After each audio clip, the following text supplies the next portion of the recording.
du processus de la grandeur. Oh Léa, reste patiente, on ne t'aime pas, mais un jour tu resteras seule. Ta sœur mourra par sa propre faute. Léa, tu resteras seule et de toi sortira Judas, et de Judas sortira Isaïe, d'Isaïe sortira David, et de David sortira Joseph, l'époux de Marie. Et Joseph va faire une filiation en déclarant Jésus comme son fils, et Jésus sera le lion de la tribu de Judas. Léa, on parlera de toi, tu es l'ancêtre de Jésus-Christ qui nous a sauvés, qui n'a pas été comme Jacob. Il a été patient.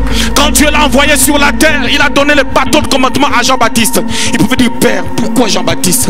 Pourquoi me faire baptiser par Jean? C'est un homme si je suis réellement Dieu. Nous allons lire la parole de Dieu au nom de Jésus. Genèse 27, 41 à 46. J'ai lu au nom de Jésus. Ésaü conçut de la haine contre Jacob à cause de la bénédiction dont son père l'avait béni. Et Ésaü disait en son cœur: le jour du deuil de mon père vont approcher, et je tuerai Jacob, mon frère. On rapporta à Rebecca les paroles d'Ésaü, son fils aîné. Elle fit alors appeler Jacob, son fils cadet, et elle lui dit: voici Ésaü ton frère veut tirer vengeance de toi en te tuant. Maintenant mon fils, écoute ma voix. Lève-toi, fuis chez Laban mon frère à Charan. Et restez auprès de lui quelque temps, jusqu'à ce que la fureur de ton frère s'apaise, jusqu'à ce que la colère de ton frère se détourne de toi et qu'il oublie ce que tu lui as fait. Alors je te ferai revenir. Pourquoi serais-je privé de vous deux en un même jour? Rebecca dit à Isaac: je suis dégoûtée de la vie à cause de filles de Heth. Si Jacob prend une femme comme celle-ci parmi les filles de Heth, parmi les filles du pays, à quoi sert la vie? Genèse 28, 1 et puis 10 à 22. Isaac appela Jacob, le bénit et lui donna cet ordre: tu ne prendras pas une femme parmi les filles de Canaan. Verset 10. Jacob partit de Beersheba et s'en alla à Charan. Il arriva dans un lieu où il passa la nuit, car le soleil était couché. Il prit une pierre dont il fit son chevet. Il se couchant dans ce lieu-là. Il eut un songe, et voici une échelle était appuyée sur la terre, et son sommet touchait du haut ciel. Et voici les anges de Dieu montaient et descendaient par cette échelle. Et voici l'Éternel s'éteignait au-dessus d'elle, et il dit: je suis l'Éternel, le Dieu d'Abraham ton père, et le Dieu d'Isaac. La terre sur laquelle tu es couché, je la donnerai à toi et à ta postérité. Ta postérité sera comme la poussière de la terre. Tu t'étendras à l'Occident et à l'Orient, au septentrion et au Midi. Et toutes les familles de la terre seront bénies en toi et à ta postérité. Voici, je suis avec toi, je te garderai partout où tu iras, et je te ramènerai dans ces pays, car je ne t'abandonnerai point, que je n'aie exécuté ce que je t'ai dit. Jacob s'éveilla de son sommeil, et il dit: certainement l'Éternel est en ce lieu, et moi je ne le savais pas. Il eut peur et dit: que ce lieu est redoutable, c'est ici la maison de Dieu, c'est ici la porte des cieux.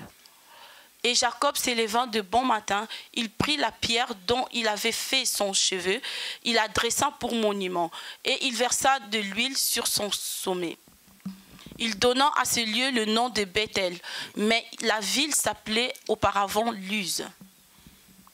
Jacob fit un vœu en disant: si Dieu est avec moi et me garde pendant ce voyage que je fais, s'il me donne du pain à manger et des habits pour mes vêtures, et si je retourne en paix à la maison de mon père, alors l'Éternel sera mon Dieu. Cette pierre que j'ai dressée pour monument sera la maison de Dieu, et je te donnerai la dîme de tout ce que tu me donneras. Amen. Nous sommes en train de parler du processus de la grandeur, de la conception miraculeuse, si je peux le dire comme ça, de Rebecca, qui pendant 20 ans n'arrivait pas à concevoir, et son mari a prié pour elle. Son mari a invoqué l'Éternel, et l'Éternel l'a exaucé en donnant 2 enfants. C'était Jacob et Ésaü. Et Dieu, dans son amour, il a placé une promesse dans la vie de Jacob. Dans Romains chapitre 9, au verset 13, la Bible dit quelque chose d'étonnant, de surprenant, et qui pousse à réfléchir. La Bible dit, j'ai aimé Jacob, j'ai haï Ésaü. C'est une parole qui porte confusion. Comment est-ce que Dieu peut haïr quelqu'un? 2 enfants sont venus dans les entrailles d'une femme, mais Dieu dit, il a aimé Jacob et il a haï Ésaü. Ça apparaît bizarre. Vous devez comprendre une chose, la traduction amène l'éloignement. Plus on transmet ce qu'on a reçu, plus on peut s'écarter de la vérité. Cette parole de Romains chapitre 9, verset 13, ne veut dire seulement que Dieu a porté un regard différent à Jacob plutôt qu'à Ésaü. Dieu cherchait dans la vie de Jacob à imprimer un caractère, reproduire la bénédiction d'Abraham, afin que par Jacob, qu'une nation puisse sortir. La nation d'Israël. Et on va remarquer que c'est une affaire juste d'alliance. Dieu aime tout le monde. Pourquoi? Parce qu'il est bon. C'est pour cela qu'il est important, étant enfant de Dieu, lorsque tu veux comprendre ou interpréter la parole de Dieu, ne te repose pas sur un seul verset. Il faut voir aussi d'autres portraits, d'autres passages bibliques, afin de pouvoir faire une bonne herméneutique ou une bonne exégèse. On a vu comment est-ce que les 2 enfants sortaient dans le ventre de leur maman, et la maman, qui s'appelle Rebecca, était tourmentée. Elle s'est même dit, pourquoi suis-je enceinte si il en est ainsi? Et en consultant Dieu, Dieu lui a donné une parole en lui disant que le plus jeune sera grand. Des fois, les manières dont les seigneurs fonctionnent diffèrent des manières des hommes.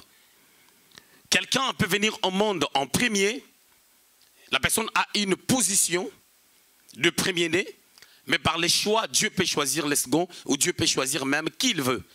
On peut le voir avec David, dans 1 Samuel au chapitre 16, lorsque le prophète est venu oindre un fils d'Isaïe, le prophète s'est trompé même par l'apparence de Eliab, l'aîné, par l'apparence de son petit frère, par l'apparence du 3e enfant d'Isaïe. Mais pendant que Dieu avait choisi David, qui était le dernier, qui était le 8e enfant. Dieu est souverain. On avait lu Psaume 139, au verset 16, la Bible est en train de dire que lorsque j'étais encore une masse informée vide, c'est-à-dire mes jours étaient comptés, mes jours étaient écrits dans un livre.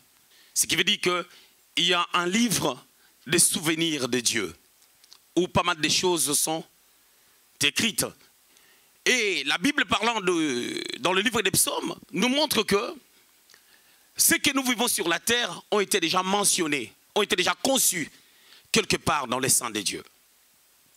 Dieu les pensait déjà et Dieu l'a écrit quelque part. Mais par contre, nous devons comprendre qu'il y a ce que Dieu pense de nous, les projets que Dieu a pour nous, comme la Bible le dit dans Jérémie 29, verset 11, que je connais les projets que j'ai formés sur vous.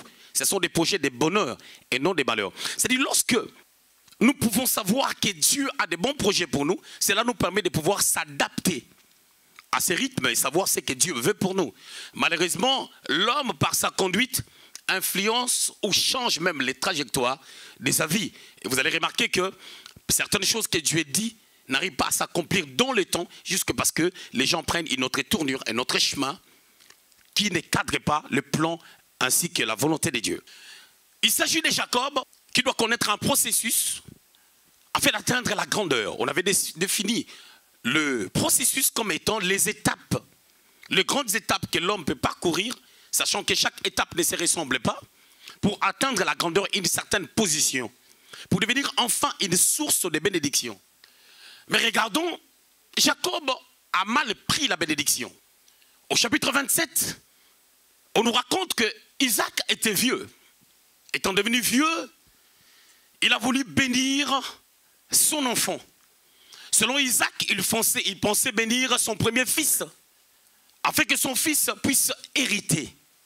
Si vous regardez très bien la parole de Dieu, lorsqu'on parlait de l'héritage chez les patriarches, ce n'est pas d'abord ce que nous pensons. Nous pensons à l'héritage matériel et financier. Mais par contre, ce qui importe, c'est l'héritage spirituel.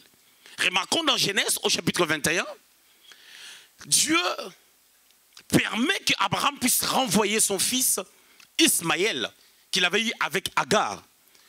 Et ce qui est bizarre est que Abraham ne lui a pas donné de l'argent. Abraham ne lui a pas donné le troupeau. Abraham a demandé une bénédiction pour lui. On peut les voir versets 13 et 14. Genèse au chapitre 21. Abraham prie pour qu'il soit aussi béni. Abraham lui donne seulement une portion d'eau, c'est-à-dire une gourde d'eau. Il donne seulement de l'eau et du pain. Et le pire est que lorsqu'ils sont arrivés dans le désert avec sa maman et Agar, il n'y avait plus d'eau. Et l'enfant avait soif. Mais quel est ce père qui renvoie son enfant, mais vide? C'est bizarre. Et nous attendons beaucoup de la part des hommes. On attend des choses matérielles. Mais on n'arrive pas à comprendre que tout commence dans ce qui est spirituel. Et c'est le spirituel qui amène ce qui est palpable. Parce que lorsque tu n'as pas quelque chose spirituellement, ce que tu peux avoir matériellement n'aura pas d'impact, tu vas les perdre. C'est pour cela que la Bible dit, c'est la bénédiction de l'Éternel qui enrichit. La bénédiction qui vient de Dieu enrichit. Et cette bénédiction, c'est d'abord une parole. C'est d'abord un manteau qu'on reçoit sur base des paroles prononcées par un père, par un patriarche, par un aîné, par un supérieur. Parce que c'est le supérieur qui bénit l'inférieur selon Hébreux 7. Mais bizarre, celui qui a mal pris la bénédiction, vous connaissez l'histoire de Jacob et Ésaü. Jacob avec sa mère, ils ont manigancé ces choses. On en a prêché ici de plusieurs manières et à plusieurs reprises. Il a quand même enfin été béni. Mais lorsqu'il a été béni, la manière de le faire n'était pas bonne. Il avait la promesse de devenir grand, mais sauf qu'il a manigancé des choses. Et des choses qu'il a pu faire concordaient exactement à son identité, à son nom. Son nom, c'est Jacob, qui veut dire celui qui supplante. Un trompeur. Celui qui trompe pour obtenir quelque chose. Et en faisant ou en posant cet acte, il y a quelque chose de faux qui est rentré, qui s'est collé à quelque chose qui est vrai. Et lorsque le faux se colle au vrai, en réalité, le vrai se retarde. Et dans le texte maintenant qu'on vient de lire, dans Genèse au chapitre 27, 41-46 je crois, la Bible dit que son frère lui prit en haine. Son frère voulait le tuer. Il a préconisé même des choses en disant que mon père va mourir bientôt, notre papa va mourir bientôt, et lorsqu'il va mourir, je vais tuer mon frère Jacob. Il commençait à préparer des choses ou à penser du mal de son frère. Bien aimé dans le Seigneur, les choses qui sont écrites dans la Bible, ce ne sont pas des blagues. Ce sont des vérités que les gens ont vécues. C'est possible que ton frère, que ta soeur commence à penser du mal de toi. C'est possible. Malheureusement, juste parce que l'ennemi règne, il agit, il influence les mentalités, les comportements des gens. Écoutez bien, mesdames et Seigneur. Jacob vole la bénédiction. Et Saül dit, je vais le tuer. Comme ça, il ne va plus exister. Vous allez remarquer que il arrive des fois, on n'a pas peur, on n'a plus peur de la mort. On s'est dit qu'importe ce qui va arriver, même si ma vie va se détruire, c'est pas grave. Et je l'accepte. Il a dit, je vais tuer son frère. Peu importe ce qui va arriver. Mais il a oublié aussi que c'est lui-même qui avait vendu son droit d'aînesse à son petit frère parce qu'il avait faim, il voulait manger. Et des fois, la mémoire est trop courte, on oublie certaines choses. On oublie des choses qu'on dit. C'est pour ça qu'il faut faire très attention par rapport à des choses que tu confesses de ta bouche. Parce qu'il y a un grand impact dans ce que tu confesses. Ce que tu confesses fera de toi la personne que tu deviendras demain. Quand tu confesses la négativité dans ta vie, il t'arrivera des choses négatives. Et surtout ici en Europe, les Blancs sont champions par rapport à ces genres de choses. Ils confessent tellement la négativité. Et nous qui sommes venus d'Afrique, d'une manière ou d'une autre, on a pris les mêmes comportements. C'est pour ça que quand tu comprends la spiritualité, la chrétienté de l'Afrique et de l'Europe, il n'y a pas photo, c'est pas pareil. L'Europe, c'est un continent où les gens devaient vivre mieux. Parce que je pars aux États-Unis, il n'y a pas la sécurité sociale. Ici, il y en a. Une très bonne chose qu'on a pu mettre en place pour aider les gens, vole aussi la foi des gens. En Afrique, il n'y a pas la sécu. Et aux États-Unis, il n'y a pas la sécu, il faut payer. Et ici, c'est tellement bien organisé. Mais beaucoup de personnes qui n'ont jamais été en Amérique, ils ne savent pas qu'en Amérique, il faut travailler durement pour vivre mieux. Et il n'y a pas le social, comme ici, comme on paye à certaines personnes beaucoup d'argent. Il prend la bénédiction et ses parents ont pris soin de pouvoir l'évacuer. Qu'il parte chez Laban, comme ça la colère de son frère va s'atténuer ou va partir, et puis après il reviendra. Et sa mère lui donne aussi un conseil de pouvoir prendre, et ses parents lui donnent aussi des conseils, pardon, de pouvoir prendre une femme de l'autre côté chez Laban. Il a quitté, quand il a pris la route, il est arrivé à un endroit où il était fatigué. Cet endroit s'appelait autrefois Luz. Il arrive à cet endroit, dans cette ville qui s'appelait Luz, que lui, Jacob, a changé de nom en Bethel, qui veut dire maison de Dieu. Il se reposa. Et pendant qu'il est en train de dormir, il lui eut un songe. Et dans ce songe, il a vu une échelle. Et dans cette échelle, Dieu était au sommet de l'échelle. Il a vu les anges de Dieu monter et descendre. Parce que vous savez, les anges sont au ciel, mais les anges sont aussi avec nous. La Bible dit l'ange de l'Éternel campe tout autour de ceux qui les craignent et les arrache au danger. Alors, il a vu les anges monter et descendre. Et Dieu lui a dit, je suis ton Dieu. Ça c'est bizarre, quelqu'un qui vient de voler la bénédiction, quelqu'un qui vient de briser les cœurs de son frère. Il a posé un acte grave, mais on voit Dieu venir lui parler. Dieu lui dit, ta postérité sera comme la poussière de la terre. Waouh, le verset 14, Genèse 28. Regardez ce que le Seigneur lui dit, il y a 4 choses. La première des choses, ta postérité sera comme la poussière de la terre. Tu t'éteindras à l'Occident et à l'Orient, au septentrion et au midi. La deuxième des choses. La troisième des choses, toutes les familles de la terre seront bénies en toi et en ta postérité. Waouh. La troisième des choses. La quatrième des choses, voici, je suis avec toi. Je te garderai où tu iras. La cinquième des choses, je te ramènerai dans ces pays-ci, car je ne t'abandonnerai point, que je n'aille exaucer ce que je dis. 5 choses que Dieu lui dit. Des choses fortes, importante. Mais cette personne venait de voler la bénédiction. Mais écoutez, Dieu me parle pendant que je viens de fauter. Dieu me parle pendant que je peux estimer que Dieu n'est plus avec moi, mais Dieu vient me parler. Dans le jardin d'Éden, il s'est passé quelque chose de bizarre. Adam et Ève vivaient paisiblement dans le jardin.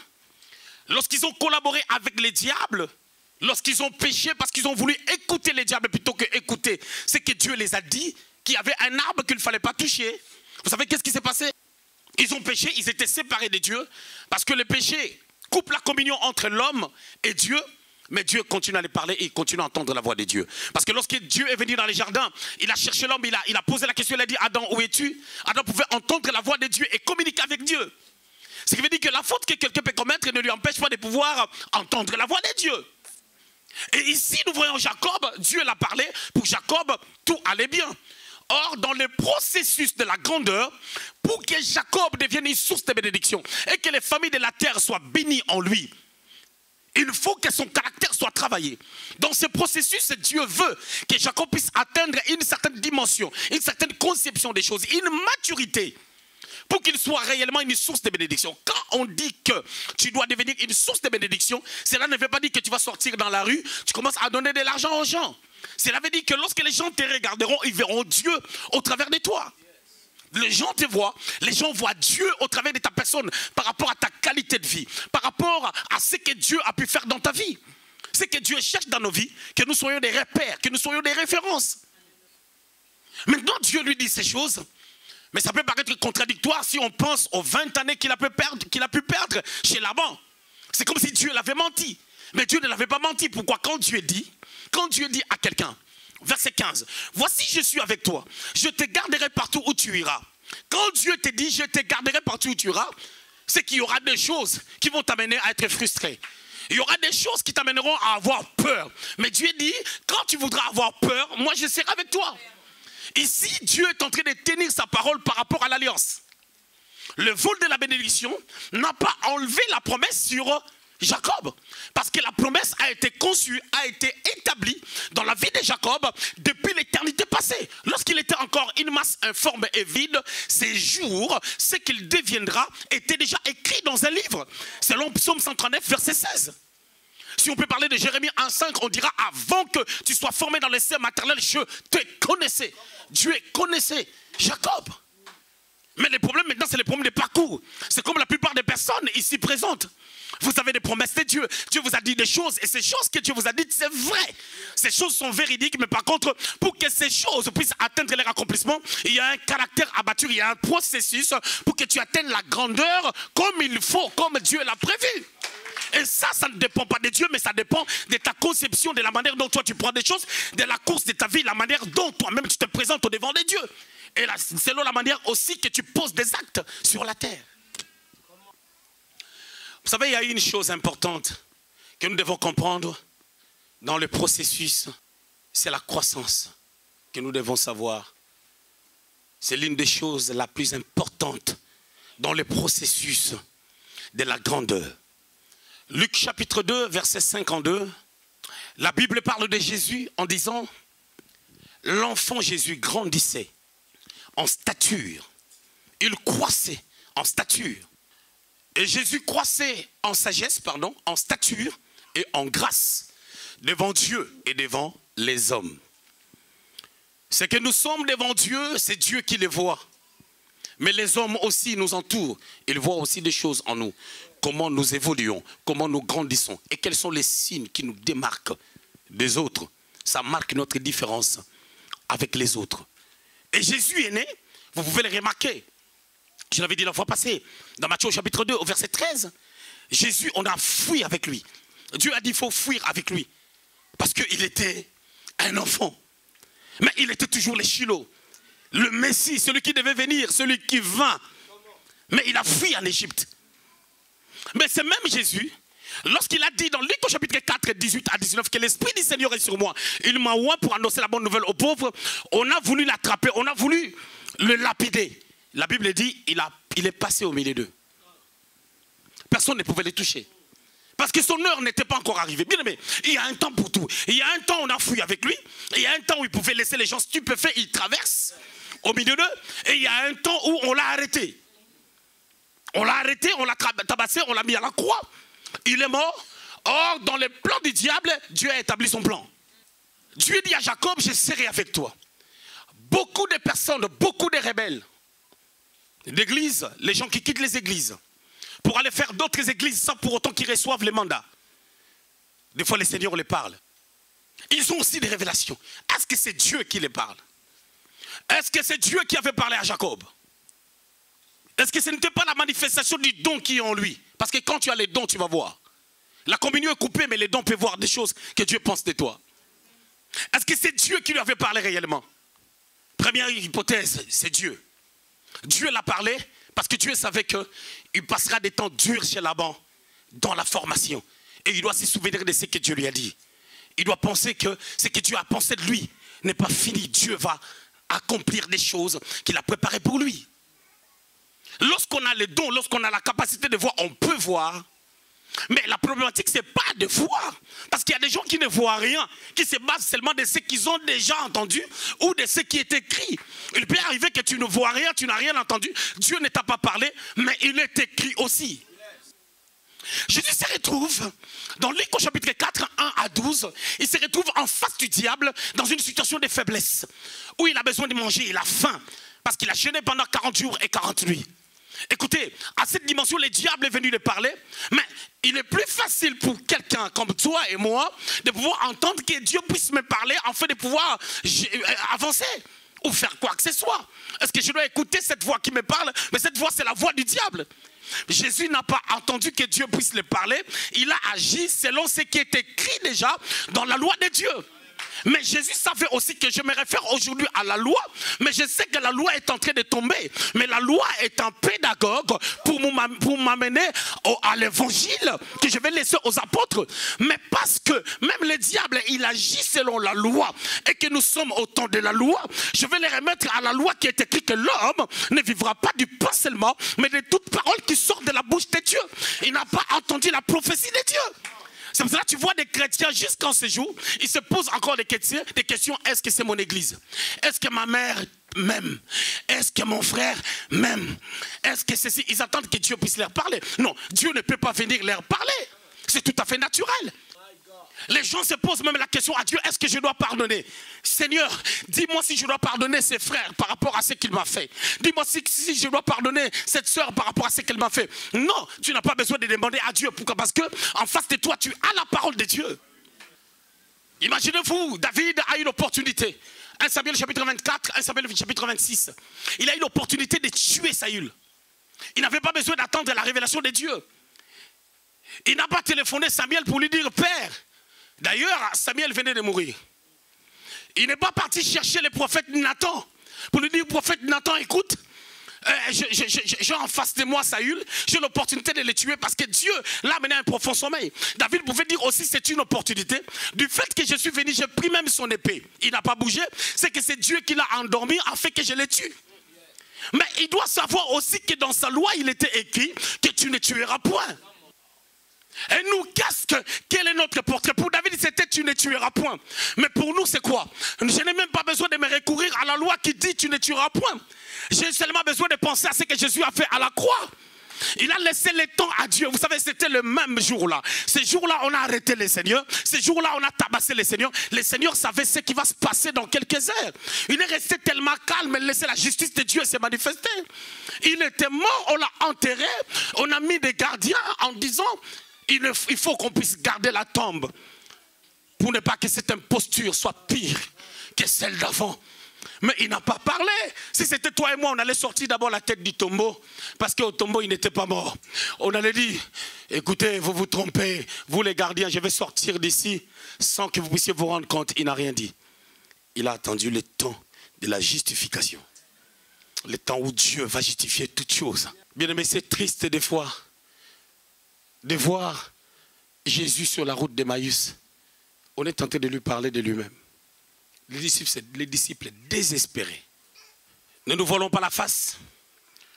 L'Église est en train de traverser une phase où,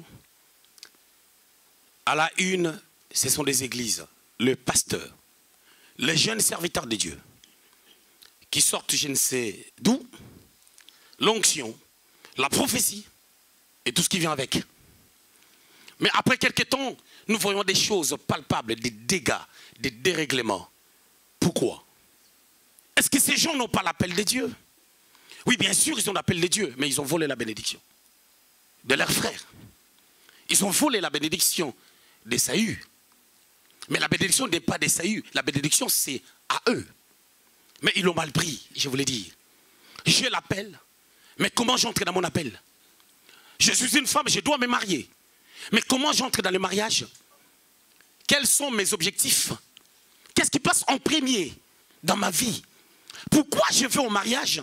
Je dois me poser la question, pourquoi? Quelle est ma motivation par rapport au mariage? Parce que étant chrétien, toute motivation qui ne cadre pas le plan de Dieu, c'est une mauvaise et sale motivation. Et Dieu finira par te confondre. Et tu finiras par dire, si je savais. Or, si je savais, c'est le langage des perdants. Si je savais. Frères, sœurs, Dieu parle. Tantôt d'une manière, tantôt d'une autre. Job 33, vous connaissez ça, verset 14. Dieu peut te parler au travers d'un païen. Jacob, la bénédiction est en toi, mais tu l'as volée. Regarde, ton frère est détruit. Ton frère est détruit. Tu n'as pas tiré la leçon. Et tu rencontres Dieu qui te parle. Tu promets même à Dieu. Je te donnerai la dîme. La chose que Jacob avait oubliée. Parce que quand tout allait bien, il avait oublié qu'il avait promis à Dieu la dîme. Il a pris une pierre qu'il avait utilisée comme son cheveu. Il l'a oint d'huile. Il a bâti un monument. Il a changé le nom de la ville. Il a dit, on l'appellera Bethel, qui veut dire la maison de Dieu. Parce que c'était l'endroit où il a rencontré Dieu. Il nous arrive d'être à Bethel comme nous sommes là, dans la maison de Dieu. Parce que c'est nous qui faisons de ces lieux la maison de Dieu. Si nous ne sommes pas là, ces lieux ne seront pas la maison de Dieu. Ça peut être les bureaux, ça peut être coupé en compartiments pour que ça soit des bureaux. Mais à cause de toi et moi, c'est devenu la maison de Dieu. C'est toi qui donnes la valeur au lieu pour que ces lieux soient considérés comme la maison de Dieu par ta présence. Parce que la Bible n'a pas dit que quand vous irez dans une maison, je serai là. La Bible dit là où 2 ou 3 se réunissent. C'est-à-dire même s'ils se réunissent dehors, au moment où Jésus-Christ est au centre, ça devient automatiquement la maison de Dieu. Mais si je réfléchis très bien par rapport au contexte, Jacob n'a pas tenu compte de la gravité de sa faute. Parce qu'il était parti chez Laban tranquillement. Il arrive chez Laban tranquille. Il tombe amoureux. Il ne se renseigne même pas. Comme quand sa maman est en train de le proposer de pouvoir manigancer des choses, il a dit à sa maman, il y aura la malédiction. Il pouvait même arrêter sa mère. Si vous regardez bien la vie de Jacob, par rapport à Abraham, Isaac, Jacob a souffert. Lorsqu'on est venu le voir dans Genèse 37, pour lui dire que Joseph était mort, vous pouvez sentir la peine. Il a dit, ses cheveux blancs vont descendre dans les séjours des morts. Lorsqu'on est en train de l'annoncer que Joseph vit encore, Genèse 45, vous pouvez voir Jacob, il donne l'impression de quelqu'un qui a tellement souffert. Il a dit, mes jours ont été pénibles. Pourquoi il a souffert? Il a souffert parce que il a mal pris la bénédiction. Un seul acte lui a coûté les temps. Chez Laban, il a fait 20 ans. Et pendant 20 ans, je dirais 14 ans, il n'a travaillé que pour les femmes. Il n'a travaillé que pour les femmes. Juste déjà quand il a travaillé 7 ans et qu'on lui a fait comprendre, on lui a donné la femme qu'il ne voulait pas, il pouvait réfléchir et faire les choses autrement. Peut-être consulter Dieu, comme ses parents faisaient. Mais ce n'est pas ça ce qu'il a fait. Il a continué encore de travailler 7 ans. Et pendant que lui, il travaillait pour les femmes, son frère est en train de travailler pour lui-même. C'est pour cela, dans Genèse 31, quand ils se sont rencontrés, son frère avait 400 personnes avec lui. Lui, il n'avait que ses femmes et ses enfants. Et parmi toutes ces femmes-là, il a couché avec les 4 femmes et il a fait des enfants avec eux. Il y avait lui, ses 4 femmes et ses enfants. Il avait 12 enfants parce qu'il en avait fait 13. À cette époque, Benjamin n'était pas encore né. Je parle de 12 parce qu'il y avait Dina, la fille. On ne les compte pas parce que c'était une fille. Dans Genèse 34, Dina a eu une relation avec un étranger. On parle du viol, mais quand tu rentres bien dans les contextes, il y avait quand même un consentement. Parce que bien qu'elle a été prise peut-être de force, mais après, ils se sont aimés les deux. Les enfants de Jacob, Siméon et Lévi, ont fait un trouble. Ça créait encore un problème. Parce qu'après cela, les commentateurs disent que Dina était décédée par suicide. Parce qu'on avait tué son mari et sa belle famille. Elle est restée enfermée dans une tente et s'est suicidée après. Toujours la douleur dans le cœur de Jacob, sa seule fille. Au chapitre 35, Rachel, qui l'aimait beaucoup, est décédée. Parce que Rachel, en quittant chez son père, il avait pris les térébintes de son père. Il est parti avec sans dire à son mari, Jacob, tu prends la bénédiction. Tu trompes ton père. La femme que tu aimes te trompera en prenant les dieux de son père. Il mélange l'occultisme et le christianisme. Il les cache. Et c'est Jacob qui prononce une parole en disant que celui qui a pris ça doit périr. Or, c'était une parole prophétique qui devait saisir la vie de la femme qu'il aimait. Oh, Léa, reste patiente. On ne t'aime pas, mais un jour tu resteras seule parce que ta sœur mourra par sa propre faute. Léa, tu resteras seule et de toi sortira Judas. Et de Judas sortira Isaïe. D'Isaïe sortira David. Et de David sortira Joseph, l'époux de Marie. Et Joseph va faire une filiation en déclarant Jésus comme son fils. Et Jésus sera le lion de la tribu de Judas. Et Léa, on parlera de toi parce que tu es l'ancêtre de Jésus-Christ qui nous a sauvés. Qui n'a pas été comme Jacob. Il a été patient. Quand Dieu l'a envoyé sur la terre, il a donné le bâton de commandement à Jean-Baptiste. Il pouvait dire, Père, pourquoi Jean-Baptiste? Pourquoi me faire baptiser par Jean? C'est un homme si je suis réellement Dieu. Mais Philippiens 2, verset 6 dit, ayant existé en forme de Dieu, il n'a pas tenu compte de son égalité avec Dieu. Il s'est humilié comme une proie arrachée. Attendre son temps. Je voulais dire ceci. Jacob pouvait même laisser Esaü être béni. par son père, ça n'allait pas avoir l'impact qu'il faut parce que ce n'est pas la personne qu'il faut. Parce que le problème c'est quoi? Les paroles de Jacob, pardon, d'Isaac leur père, n'allaient pas avoir de concordance avec le choix de Dieu. On peut prononcer des paroles, quand ça ne tombe pas sur le choix de Dieu, ces paroles seront nulles et sans effet, parce que le choix était porté sur Jacob. Si l'homme ne veut pas te bénir, si tu es dans la volonté de Dieu, Dieu t'appellera par ton nom. C'est pour cela dans Actes chapitre 13, 1 à 3, la Bible déclare, il y avait 5 ministres de Dieu qui servaient Dieu dans leur ministère. Paul, Dieu l'a appelé à être apôtre, mais là on l'a compté parmi les docteurs. Mais Dieu a dit, mettez-moi Paul et Barnabas pour l'œuvre dans laquelle je les ai conférés. Parce que Dieu appelle les gens. Quand tu as une destinée, quand tu dois atteindre la grandeur, c'est Dieu qui te conduira. Tu n'as rien à forcer, tu n'as pas besoin de bousculer les choses parce que tu as 43 ans, parce que tu as 42 ans. Non, laisse le temps au temps. Dieu n'est pas un Dieu d'âge, mais Dieu c'est un Dieu de préparation. Moïse sentait l'appel de Dieu à 40 ans, mais cet appel n'est pas sorti parce qu'il n'était pas préparé. Le processus, il devait passer par Jéthro pour que Jéthro puisse lui apprendre la sacrificature. Comment commencer à adorer Dieu afin qu'il puisse développer la capacité d'entendre la voix de Dieu. Parce que quand il était en Égypte, il n'a pas entendu la voix de Dieu, mais il a entendu la voix de la colère de son ancêtre Lévi qui a tué les gens avec Siméon. C'est cette colère qui l'a amené à tuer un Égyptien. Mais quand il était chez Jéthro, il a développé la capacité d'écouter la voix de Dieu parce que le sacrificateur prend le peuple, il l'amène vers Dieu. Alors quand les gens vont se retrouver vers Dieu, ils vont entendre Dieu. Et si ces gens-là se concordent avec Dieu, ils auront la capacité d'écouter Dieu et amener ce que Dieu les a dit prophétiquement au milieu d'autres peuples. On avait un frère dans notre église là où je me suis converti. Il s'appelait Odon. Odon, tous les jours à 6 h du matin, on lui donnait une bouteille d'huile. Il allait à l'église pour oindre l'église d'huile, afin que les services soient glorieux. Mais moi, peut-être, selon moi, qui m'a établi juge pour juger les serviteurs d'autrui? Moi, je disais, mais je ne trouve pas le comportement de ses frères si noble que ça. Pourquoi moi, je ne peux pas faire ça? Jamais on m'a dit de le faire. Jamais on m'a dit de modérer. Tous les dimanches, c'est lui qui modérait. Du 1er janvier au 31 décembre, c'est lui qui modérait.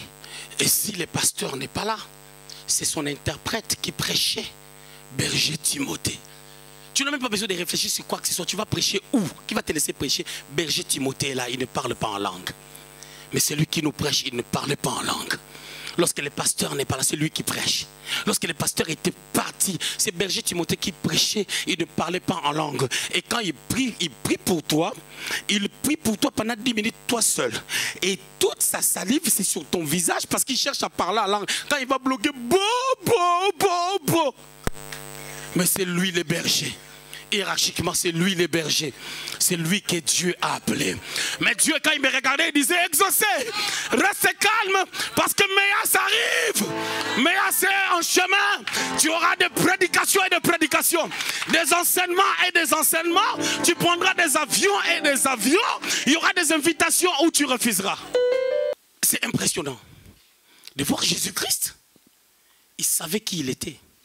Pierre le reconnaît comme le Christ. Matthieu chapitre 16, il dit, il faut dire ça à personne. Il faut dire ça à personne. Aujourd'hui, l'histoire de prêcher, c'est devenu...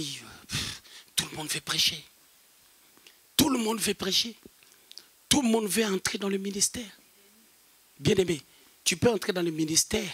Tu peux commencer à prêcher. Tu prêches. Dans ton église, il y a 200 personnes. Tu as 198 personnes qui ne t'aiment pas. Vous ne savez pas ce que les gens ont dans leur cœur. Vous croyez vraiment que vous méritez l'acceptation de tout le monde? Tout le monde doit vous accepter? Mais non. Mais non. Les gens sont libres d'avoir des sentiments X ou Y. Mais nous devons attendre beaucoup de la part de Dieu qui nous a aimés les premiers. Il a envoyé son Fils unique à la personne de Christ. Je vous épargne de beaucoup de lectures. Je vais finir par là. Jacob rencontre son frère après avoir perdu les temps. Mais quand tu perds les temps dans le processus de la grandeur, ça te rend humble. Ton attitude change. Genèse chapitre 31, il rencontre son frère. Et quand il rencontre son frère, il s'est prosterné 7 fois. Personne ne lui a dit de se prosterner. Lui-même, il s'est prosterné 7 fois. Il a donné des présents à son frère. Le problème de son frère, il disait, tu ne m'as pas volé les biens matériels. Tu ne m'as pas volé ça. Ne me rends rien, tu n'as rien. Tu ne m'as pas volé ça. Mais tu as pris ce qui était spirituel. On voit toujours la face A d'Ésaü. Il a aussi une face B. Sa face B, il n'avait pas l'alliance avec Dieu, mais il a pardonné. Toi qui chantes, quelle est ton attitude envers ta sœur? Toi qui chantes. Parce que la face B d'Ésaü, qui n'était pas un fils d'alliance, il a pardonné. Il l'a pardonné. Mais ils étaient tellement nombreux, à 400, ils allaient écraser Jacob. Mais Dieu a permis que Jacob puisse être protégé. Ça, c'est la puissance maintenant du choix et de l'appel à apaisantir les cœurs d'Ésaü. Parce que Jacob a manifesté l'humilité. Mais Jacob, c'est comme l'image de l'église qui aujourd'hui se prosterne 7 fois devant Ésaü, devant le monde. Vous avez des gens qui vous font peur, qui ne sont pas des chrétiens, juste parce que vous avez fait tellement de bêtises. 4 femmes avec des enfants, sans rien, sans aucune entreprise. Pendant que lui, il a 400 personnes, c'est-à-dire une entreprise, et il vient avec beaucoup de richesses. Quand tu perds le temps, tu vas fléchir les genoux. Mais Jacob, tu as la promesse. Ta promesse est que tu deviennes un peuple grand, un peuple puissant, un peuple très puissant, pour que Israël sorte de toi. Des fois, le diable vous piège par des petites choses, des petits mensonges, le manque de la foi, l'ignorance, le manque de reconnaissance. Bien aimé, il y a eu des gens que je connais dans ce monde. On les a présentés des maris, on les a présentés des femmes.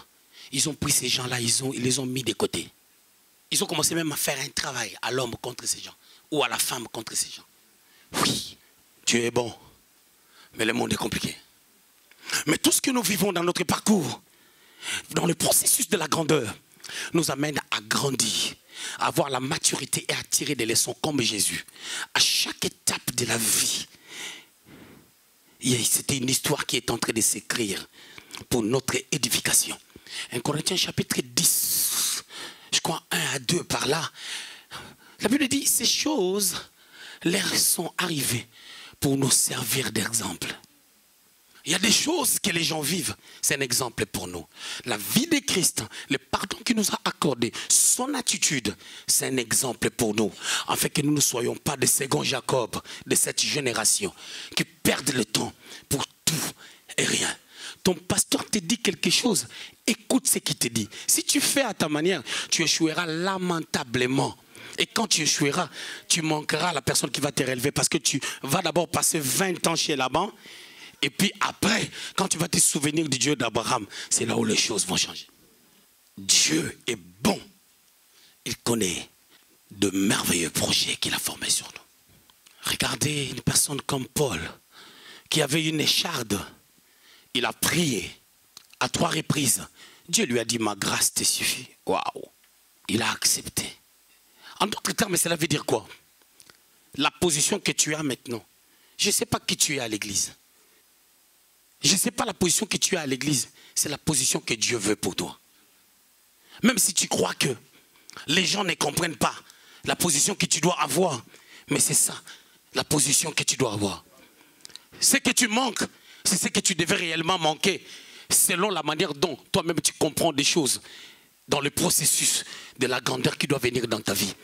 Ne te compare pas aux gens. Parce que Jésus, il était Dieu qui est devenu homme. Mais au milieu des hommes, il s'est présenté comme un homme.